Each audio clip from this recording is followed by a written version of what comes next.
الحمد لله رب العالمين ملء السماوات وملء الأرض وملء ما شئت من شيء بعد، والصلاة والسلام على محمد طب القلوب ودوائها وعافية الأبدان وشفائها ونور الأبصار وضيائها وعلى آله وصحبه وسلم. أما بعد، د خلفای راشدینو د سیرت اوویشتمه برخه. په تېره برخه کې مو د حضرت عمر رضی الله تعالی عنه سیرت تر دې ځایه رسولی و چې د وخت او د خلافت هغه عظیم فتوحات مو شروع کول. د حضرت عمر رضی الله تعالی عنه د خلافت په موده کې مسلمانانو د هغه وخت د مځکې د مخ و هغه دوو لویو دولتو او قوتو ته چې فارس او روم ورته ویل کېدل و هغو ته یې ماته او شکست ورکوي او د هغو مملکتو مځکې یې د اسلام تابع وګرځولې. دغه دوه مملکتونه عینا د نن ورځې روس او امریکا دي چې فارس یې لکه روس د شرقي طرفو او آسیا یې نوم ورته ویل کېدل او خلک یې بېعقیدې او آتش پرسته ول. خو روم چې بیا و هغه به غربي طرفو او اروپایي مملکت ورته ویل کېدی لکه د نن ورځې امریکا، او خلک یې بیا مسیحیان ول، د عیسی علیه السلام په دین ول. نو د مسلمانانو د طرفه اول فارس داسې شکست وخوړی چې باچهي یې ټوک ټوک سوه او بیا په وروسته کې رومیانو ته په ډیرو ځایو کې ماته او شکست ورکړل شو او ډیر ځایونه مسلمانانو تر خپل تسلط لاندې راوستل. او دا رقم نن ورځ هم د افغانستان مسلمانانو څه موده مخکې د شرق امپراتوري داسې ټوک ټوک کړه چې ملک یې پر څو کوچنیو ریاستو وویشل شو او دا رقم یې په اوس وختو کې د غرب او د مغرب امپراتوري هم ماته او شکست کړ. د حضرت عمر رضی الله عنه د خلافت په موده کې عراق، فارس، خراسان، مصر، شام او د شمالي افریقا یوه حصه فتح شوه. او تر دغو ټولو فتوحاتو لوی او مهم بری هغه دی چې د هغه وخت د مځکې پر مخ تر ټولو لوی او قوي دولت یې بلکل د منځه یوړی چې هغه د فارس امپراتوري وه چې څنګه یې د هغو ریښه ور وکښله او د هغو کمبله په کومه طریقه سره ور ټوله کړه. اوس به دا بیان درته وشي.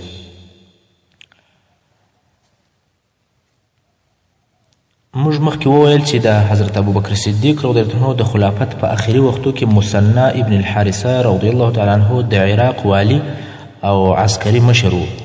او دا هغه وخت و چې خالد ابن ولید سیف الله المسلول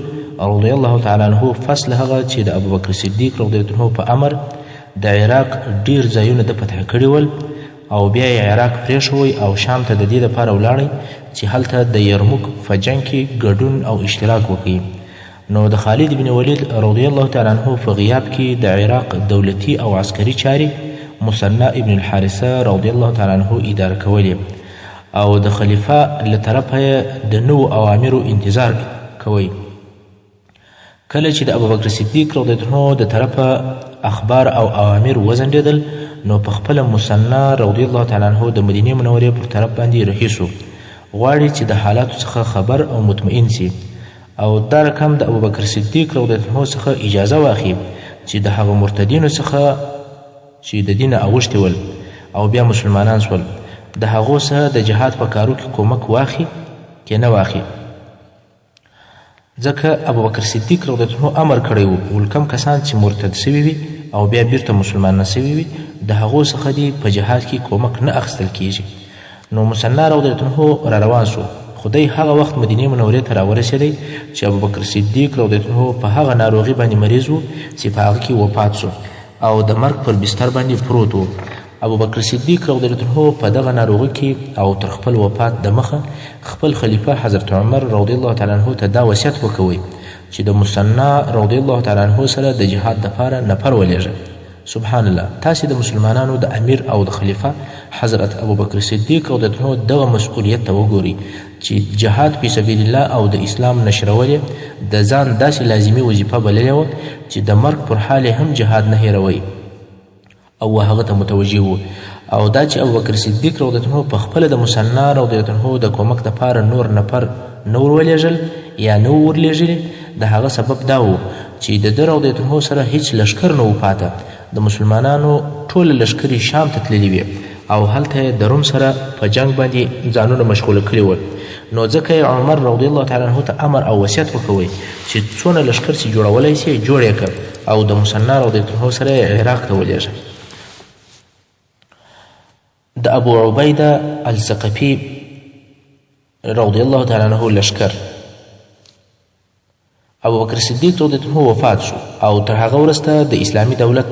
اداره د حضرت عمر رضی الله تعالی عنه وظیفه وګرځېدل. نو حضرت عمر رضی الله عنه مثنی ابن حارثه رضی الله عنه امر کوي چې ته عراق ته ولاړ سه او انشاءالله کومک به پسې درسي. بیا نو عمر رضی الله عنه په خلکو کې غږ وکوي چې څوک په مثنی رضی الله تعالی عنه پسې عراق ته ځي.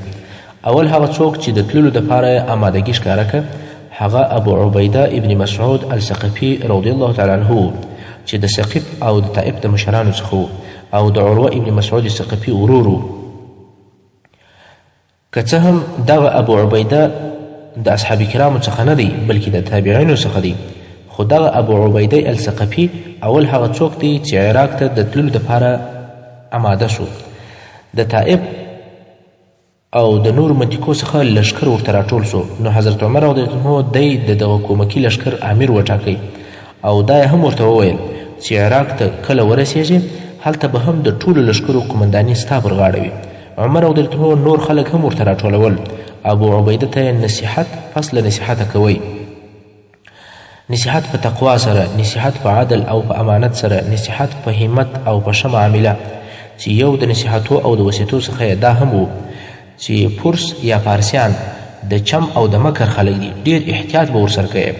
پر کارو به تلوار نه کوي او د خپلو ملګرو سره به په هر شي کې مشوره کوي ځکه پارسیان پر شر تربیه سوي دي، د چم او د خطا ایستلو خلک دي. پس له هغه چې مثنی رضی الله تعالی عنه د امیر المؤمنین حضرت عمر رضی الله تعالی عنه سره ملاقات وکوي نو عراق ته ولاړی. کم خلک چې شاوخوا په جزیرة العرب کې اوسېدل او عراق ته نږدې ول د دې پر ځای چې مدینې منورې ته ولاړ شي د ابو عبیده د کومک لښکره سره ځان یو ځای کړي مستقیما به د هغو ځایو څخه عراق ته تلل. په دغه وخت کې چې دلته مسلمانان د ابو عبیده ثقفي په مشرۍ لښکر جوړوي او خلک سره یو ځای کیږي، هلته د پارسیانو حکومت په هغه خپلو اختلافاتو مشغوله و کم چې د هغو د باچا تر مرګ وروسته په وجود راغلي او پېښ سوي ول. د کسرا چې د پارس باچا و د هغه په کورنۍ کې پر حکم اختلاف موجود و. هر یوه کوشش کوي چې دی قدرت ته ورسیږي، خو په آخر کې متوجه سول چې د مسلمانانو د طرفه خطر ډیریږي، د مسلمانانو لښکرې سره یو ځای کیږي او موږ ته وار په وار رانږدې کیږي او موږ دلته په اختلاف مشغوله یو. موږ باید د حکم او د باچا د ټاکلو د موضوع څخه حتما ځان خلاص کو او د باچا ټاکل فیصله کو. د داخلي اختلافاتو څخه باید ځان فارغه کو او د باندنۍ خطر ته ځانونه متوجه کو. نو پارسیانو د یو ښځې پر باچهي باندې اتفاق وکوي چې هغه ښځه قودان د کسرا لور وه. دغه قودان اوله ښځه ده چې د پارس باچا مقرره کیږي او د دې سبب هم دا و چې په دغه داخلي اختلافاتو کې یا خو د کسرا زامن ووژل سول یا هغه چې نه ول وژل سوي ژوندي پاته ول هغه پټ سول. د کسرا د حکومت سیاسي مشاورینو پر دې فیصله وکوله ول تر څو چې د کسرا د زامنو څخه یو نفر ښکاره کیږي تر هغه وخته دې د کسرا لور زموږ باچا وي. پس له هغه چې قودان د پارس باچا مقرره سوه نو یو نفر چې نوم یې رستم نومېدی، دغه رستم وزیر دفاع یا د پارس د حکومت د عسکري چارو عمومي مشر او قمندان مقرر کړي. رستم چې د مسلمانانو خطر پخوا لا حس کړی و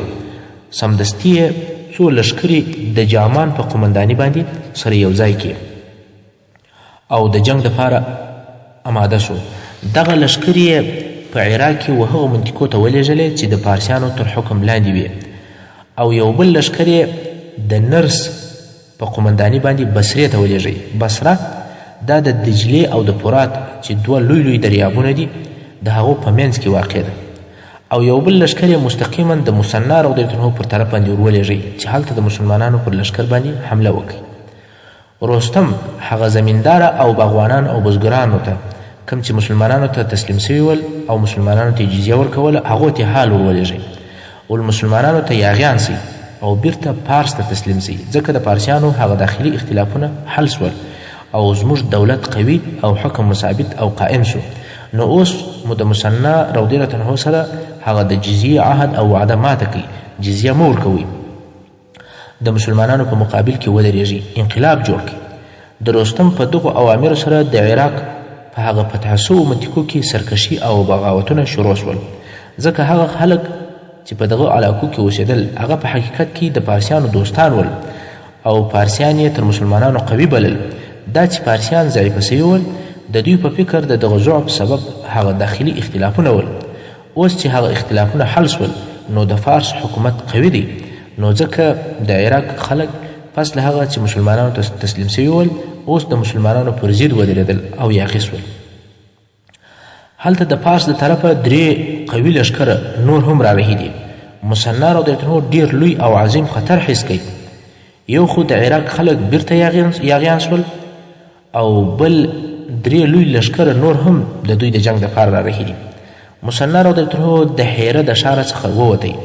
هغه حیره چې د ډیرو پخوانیو وختو څخه د عراقي عربو پایتخت او د پارسیانو تابع او وفادار منطقه وه، خو کله چې مسلمانانو عراق ونیوی دوی هم دغه د حیره ښار د خپل حکم او د لښکرو مرکز وګرځوی. مسلمانانو اوس دغه خپل مرکز او یا پایتخت چې د حیره ښار و په دې سبب پرېښوی، ولښایي چې دغه خلک هم زموږ مخالف شي او بیا به خطر د داخل او د خارج څخه راته متوجه شي. نو یې حیره پرېښوله او د نمارق منطقې ته حرکت وکوئ. مثنی رضی الله عنه و امیر المؤمنین عمر رضی الله تعالی عنه ته حال ولېږئ چې ژر کوه کومک راولېږه، مګر کومکي لښکر چې مشر یې ابو عبیده و هغه وځنډېدی. په دغه موده کې د پارسیانو لښکر د نمارق منطقې ته او د مثنی رضی الله عنه و لښکر ته راورسېدی. ابو عبیده او د هغه لښکر لا نه دی رارسېدلی چې دلته د نمارق په منطقه کې د مسلمانانو د هغه کوچني لښکر او د پارسیانو د هغه لوی او قوي لښکر چې قومندان یې په خپله جامان دی په منځ کې یو لوی جنگ شروع شو. دغه اسلامي لوی عسکري قومندان مثنی ابن الحارثه رضی الله عنه په هغه کوچني لښکر وکولی سوی چې د پارسیانو هغه لوی لښکر ته ماته او شکست ورکړي، او ویې کولی سوای چې د مسلمانانو په دغه لږو قواو د پارسیانو د لښکر لوی قومندان جامان ژوندی بندي ونیسي. د جامان بندي کېدل یا د بندي په شکل سره نیول ځان ته قصه لري. هغه داسې کله چې د پارسیانو لښکر ماته وخوړله د مسلمانانو څخه یو نفر وکولی سوای چې په جامان پسې ورورسېږي او جامان ته وویل چې تسلیم سه، زه به امان درکړم. جامان چې د پارسیانو د لښکر عمومي قومندان و مسلمان ته وویل ته د لښکر قومندان چې ما ته امان راکړې؟ مسلمان وویل یا زه د مسلمانانو د لښکر یو فرد یم او یو نفر یم. جامان وویل نو ته خو یو عادي فرد او عسکر یې، نو ته ما ته امان څنګه راکړې؟ مسلمان وویل ته تسلیم سه، زه امان درکوم. جامان هم تسلیم سو ځکه د ژوند او د مرګ مسله ده. د ده دپاره تر وژل کېدلو تسلیمېدل ښه دي، مګر مثنی رضی الله عنه پر هغه مسلمان په قهر سو، ولته څنګه د کفارو قومندان ته امان ورکوې؟ موږ غواړو چې د پارسیانو شان او شوکت، هیبت او دبدبه ورماته کړو او ته امان ورکوې؟ نو مثنی رضی الله عنه حضرت عمر رضی الله تعالی عنه ته حال ولېږئ چې په دغه باره کې موږ څه عمل وکړو. د پارسیانو د لښکر قومندان مو نیولی دی خو یو مسلمان و هغه ته امان ورکړی دی. حضرت عمر رضی الله عنه ورته ولیکل څنګه چې یوه مسلمان امان ورکړی دی نو یې پرېږدئ، ځکه د مسلمانانو هر فرد که څه هم په رتبه کې کښته وي کولی شي چې یو چا ته امان ورکړي. مګر په وروسته کې بیا اوامر صادر سول چې یو عادي مسلمان به چا ته امان نه ورکوي، ځکه په دې کار سره بې نظمي پیښیږي. خو د اسلام په شروع کې هر مسلمان چا ته امان ورکولی سوی او په دغه امان سره عمل هم کېدی. خیر، د پارسیانو لښکر ماته وخوړله او دغه مات سوی لښکر او مات سوي قواوې د عراق په منځ کې په یو مرکزي منطقه کې سره یوځای کېدلې، او رستم د خپلو لویو قومندانانو څخه یو قومندان چې جالینوس په نامه ورته ویل کېدل د یو لوی لښکر سره د دغه مرکزي منطقې ته راولېږئ، او هلته د مسلمانانو او مدینې منورې د طرفه ابو عبیده ثقفي رضی الله عنه د هغه کومکي لښکر په ملګرتیا عراق ته راورسېدی او بې له ځنډه د هغه منطقې پر طرف باندې حرکت وروکوئ چې د پارسیانو قومندان جالینوس د خپله لوی لښکر سره هغې منطقې ته وررهېدی. د پارسیانو د لښکر قومندان جالینوس په بیره او په تردد کې دی. ځکه د عراق په ټولو جنګو کې د عراق د فتوحاتو د شروع څخه بیا تر اوسه پورې د مسلمانانو د طرفه چې کوم جنګونه کیږي نو مسلمانانو په یوه جنګ کې ماته او شکست نه دی خوړلی نو خود پارسیان د خپل قومندانه سره په بیره او په تردد کې دي اوس چې په دغه مرکزي منطقه کې د لوی جنگ دپاره تیاری او آمادګي نیول کیږي ابو عبیده رضی الله تعالی عنه منطقې ته راورسېدی هلته د پارسیانو هغه پخوانی مات سوی لشکر او پخوانی ماتې قواوې هم موجودې دي مګر جالینوس د هغه خپل لشکره سره سره شاته را روان دی د لشکر ډیره حصه یې مخته را رسېدلې ده دی په لشکر کې شاته را روان دی نو جالینوس لا منطقې ته نه دی رسېدلی ابو عبیده رضی الله تعالی عنه مخته ورته راورسېدی کله چې ابو عبیده منطقې ته مازې را داخل سو دستي پر لشکر باندې امر وکوئ چې هجوم پر واوړئ او حمله پر وکوئ د مسلمانانو د طرفه حمله شروع سو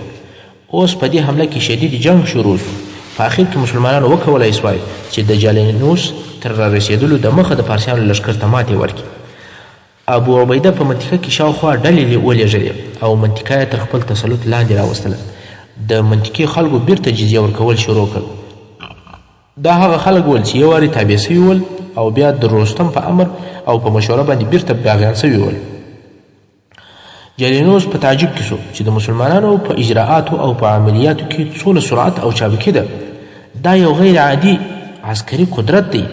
مګر کله چې جالینوس په خپله منطقې ته راورسېدی په هغه اول شکست او په ماتې باندې نه و کانې مغرور او متکبر و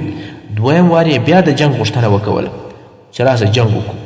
اوس نو د دویم وارې دپاره د ابو عبیده او د جالینوس د هغه لوی لشکر په مابین کې جنګ شروع شو د پارسیانو لشکر دویم وارې بیا شکست وخوړی او جالینوس د جنګ د میدان څخه وتښتېدی او مدائن ښار ته ولاړی دغه اخبار په ټول پارس کې نشریږي چې د پارسیانو لوی لوی لشکرې د لوی لوی جرارو قمندانانو په مشري باندې یو په بل پسې ماته او شکست کړي رستم هغه چې د پارس د دولت عسکري مشر و بلکې باچا بلل کېدی لوی او شدید خطر یې حس کوي ځکه د ده هغه تجربهناکه لوی قمندانان د هغه جرارو لشکرو سره د مسلمانانو د یو کوچني او کومکي لشکر د طرفه ماتیږي حتی دغه لشکر د مسلمانانو هغه اصلي لشکر هم نه دی نو رستم وویل د یو لوی فیصله کوونکي جنګ څخه چاره نسته باید چې یو غټ جنګ جوړ کړو نو د خپلو لوی قمندانانو څخه هغه لوی او تجربه کار قمندان چې جالوبید نومېدی د خپل لوی قوي او خطرناک لشکره سره منطقې ته ورولېږي او د پارس هغه لوی بیرغ په لاس ورکوي چې دغه بیرغ د پارسیانو هغه لوی بیرغ او بې له لویو او فیصله کوونکو جنګو په بل جنګ کې نه راایستل کېدی او د پارس دغه بیرغ ته ترکیش کابیان ویل کېدل د دغه بیرغ اوږدوالی 12 متره و او ارتفاع یا جګوالی 8 متره و او د پړانګانو د پوستو څخه جوړ سوی و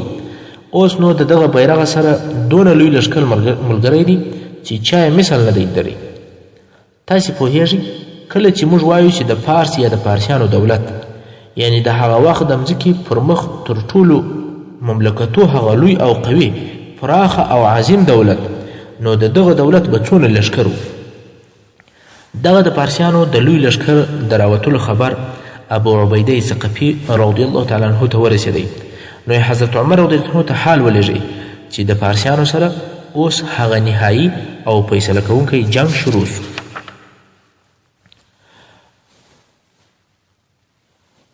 ابو عبیده ثقفي رضی الله عنه په منطقه کې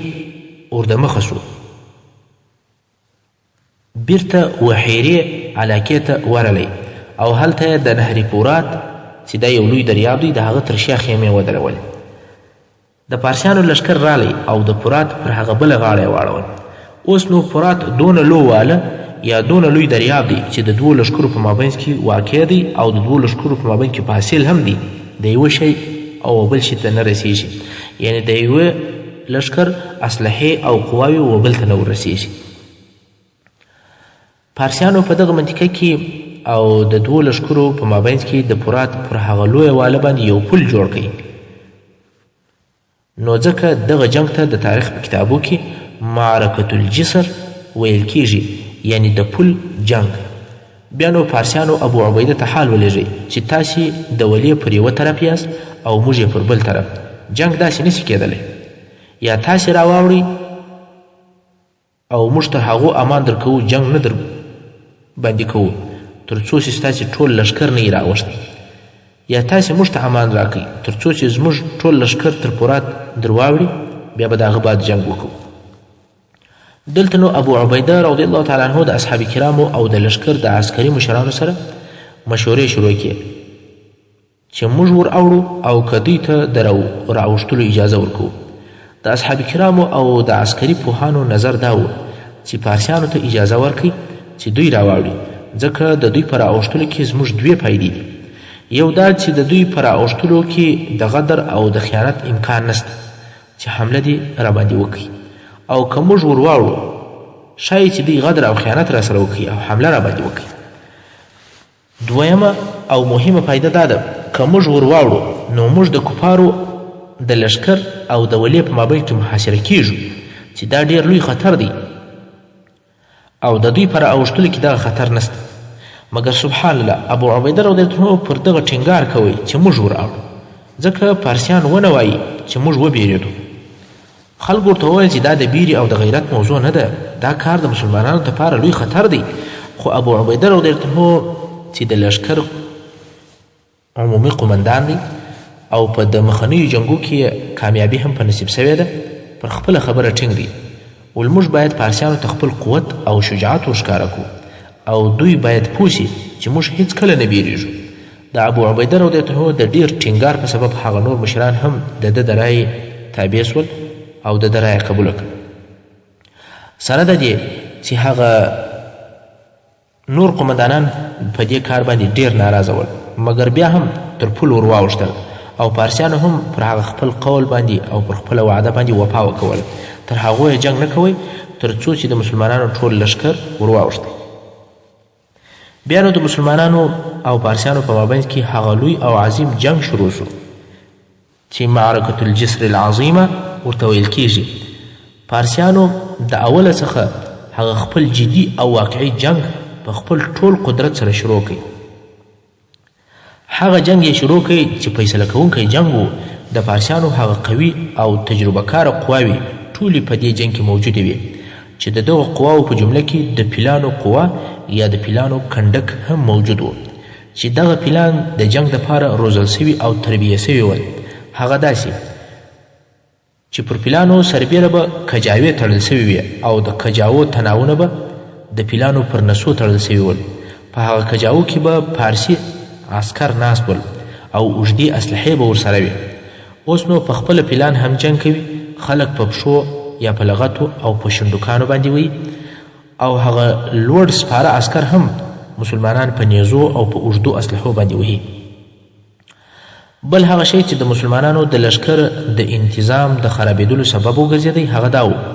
کله چې د مسلمانانو آسانو او اوښانو د اول وارې دپاره پیلان ولیدل وتورېدل. هر پیل چې به د جنگ میدان ته داخلېدی د هغه پر شاوخوا چې به د مسلمانانو کم آسان او اوښان موجود ول هغو ټولو ځینځغستل او تورېدل چې دا د مسلمانانو دپاره ډېر لوی تکلیف و. دلته نو ابو عبیده رضی الله عنه د مسلمانانو په لښکر کې نارې کړ ول څوک ځان قرباني کوي، چیرې دي هغه فدایان، چیرې دي چې د دغه پیلانو پر نسو تړلي تناونه ورپرېږو او هغه تړل سوي کجاوې د پیلانو څخه راواچوو او زه حول هغه څوک یم چې د دغه کار دپاره ورځم او د دې کار دپاره تیار یم. ابو عبیده رضی الله عنه د خلکو د دلاورۍ دپاره په خپله ورووتی. خلک یې پر جوش او پر احساساتو راوستل. د مسلمانانو څخه ډېرې ډلې د دغې قربانۍ دپاره اماده سوې، خو ابو عبیده رضی الله عنه هغه شجاع قمندان و چې د اول وارې دپاره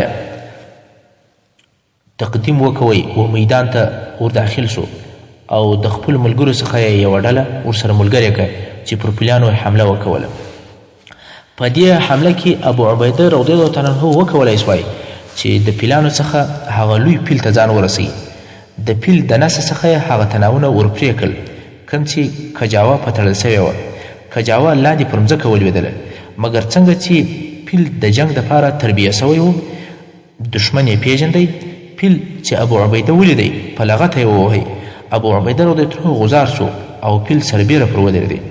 او ابو عبیده رضیالله عنه یې شهید کړي نو ابو عبیده رضیالله عنه د مسلمانانو د لشکر قمندان د دغه جنگي پیل په واسطه شهید کړل سو. اوس که خلک خبر سي چې قمندان ووژل سو په لشکر کې بېنظمي پیښیږي مګر د ابو عبیده د اکا زوی چې هغه هم د بني ثقیف د قبیلې څخه و.